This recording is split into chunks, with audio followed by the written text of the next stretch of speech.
Good afternoon, I'm Kath or Catherine Day of Romsey, formerly from Brunswick Thermomix Consultant. And I'm going to show you one of my extraneous uses of Thermomix. So whereas quite often I might be using recipes from Cookie Do, which I access directly on the screen for step-by-step instructions, today I'm going to be using the functions of a Thermomix just to make something that I want to make, which is not on Cookie Do. And that is mead, which is made as a fermented honey and water drink. So it's like wine, except rather than using grape juice, we're using honey, which is fermented with water and a few other ingredients. So my honey harvested from my own bees has solidified. So I've gently, and it's a large quantity I need, 1.6 kilos, and I have it in a 3 kilo jar. So I've been melting it by having it in a double boiler arrangement on the stove, where the saucepan has cold water, which I've slowly brought to the boil. And here is my mostly liquefied honey. So I'm going to use the scales to weigh in 1.6 kilos of honey, or thereabouts. And then the Thermomix will mix that with the water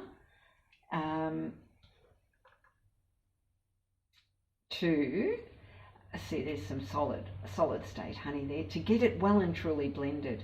Now this is more runny, as you can see, than honey you would normally see from the jar because of the warmth. The warmth makes it more and more runny, and so if you're just using commercially bought honey, it'll be quite thick, and blending it together by stirring or by shaking with the water is quite a task. I know, because I've tried it with my own liquid honey one year, shaking it in the bottle for well and truly more than 20 minutes. Now if I was trying to stir it, it would take even longer.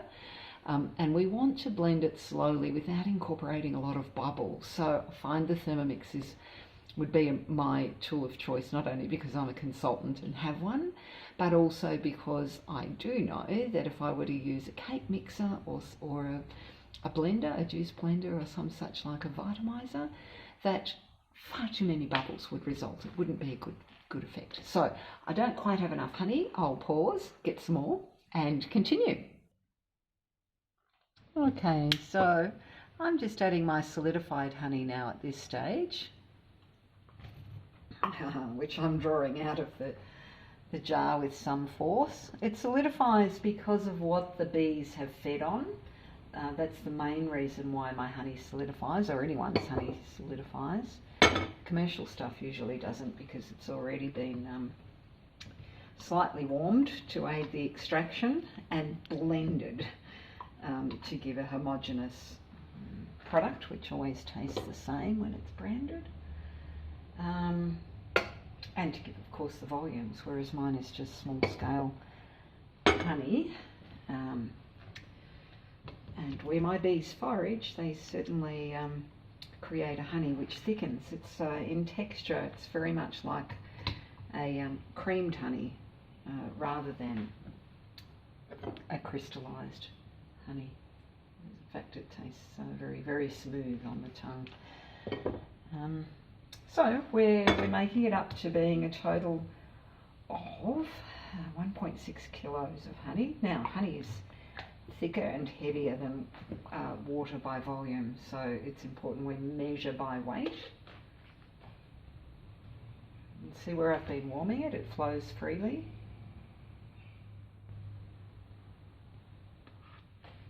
Just want to get this off the spoon so I can get the rest of the solid stuff out of the jar.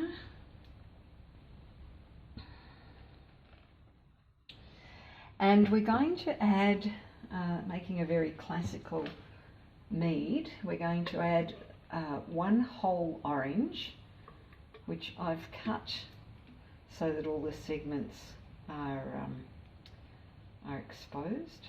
So cut it around the middle, like so. And it's just cut into eighths. We add that to the demijohn. We add all of those. I've already put most of them in. as long as they fit through the hole in the lid of the Thermomix, if it's fruit and veggie and your recipe, your cookie dough recipe doesn't say, as long as it fits through where the measuring cup is, the hole in the lid, you have cut your fruit and veggie small enough. So that's my rule of thumb for operating your Thermomix. As long as fruit and veg fits through this hole in the lid, you've cut it small enough, unless your specific recipe that you're making has other instructions, just to make sure that's the case with your fruit and veggies. Now when it comes to really dense things, when you're cutting them up, like anything frozen or chocolate or even hard cheeses like Parmesan, then make sure you've cut them about a cubic inch to preserve the life in your blades. Any more and you're kind of overtaxing your blades, and they may need replacing because they no longer spin at high speeds against anything that's giving it some resistance. Okay, so we're just about there, 1.6 kilos. Now to mix this liquid honey with water would take a lot of effort manually. So beauty thing is, now I just add water to my Thermomix and let it blend. So slightly more than 1.6, that's near enough. So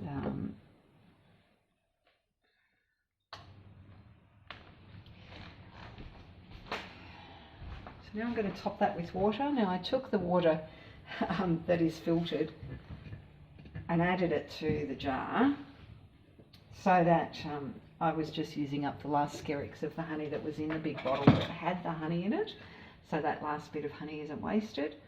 So now that filtered water is just going to go into the Thermomix, ensuring that the total amount, see now I'm up to my just under my 2 litre mark in weight. It's almost 2.4 kilos, so that'll do. I just really wanted enough to blend. So I'm not going to use the blend function. I want to actually incorporate it without adding too many bubbles.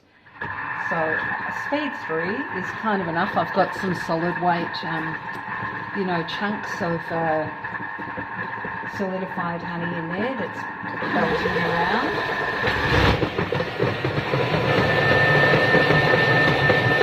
Here I'm impatient a little bit.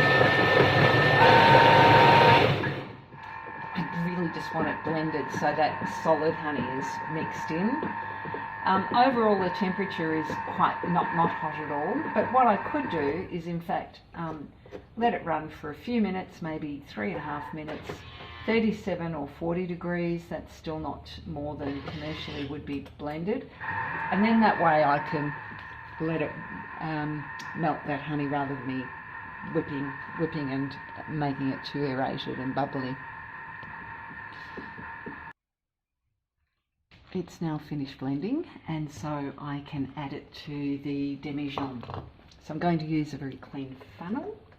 It's important because we are fermenting that everything has been sterilised and cleaned before we begin.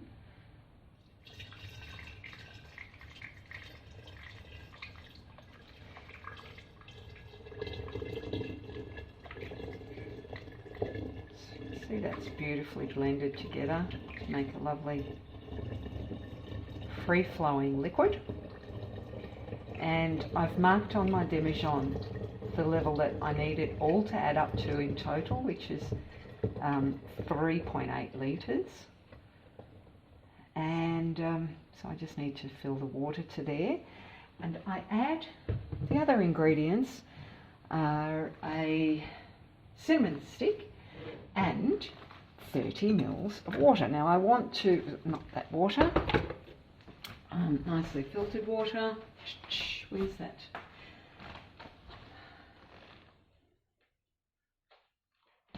Kettle. I'll just pause it. Aha, the kettle was over at the water filter. So I'm going to add the kettle, it's filtered water that I collected in the kettle, to the Thermomix, so that I'm, just making sure I'm very frugal, and I want to get the last of the honey into this rather than it be washed down the drain when I clean my Thermomix after. So I'm just scraping off the side, any liquefied honey syrup.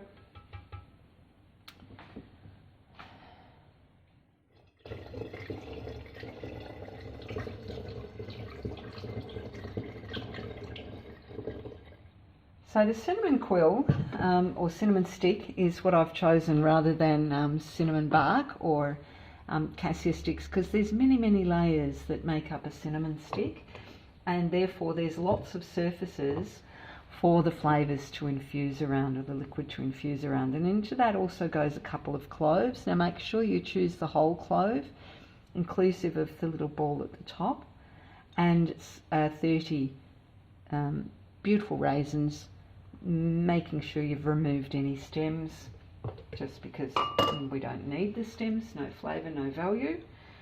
And I'll use my hands now as a funnel at this point to get them in. There we go. So the last of the water now can go in, chopping it up to this 3 point. We don't want to go any higher. This is a just on a 5 litre capacity demijohn, which is what we want. And you need that air gap there at the beginning, because as it ferments it will bubble and froth. So we need room for that bubble and froth to fit in, so that it doesn't overflow.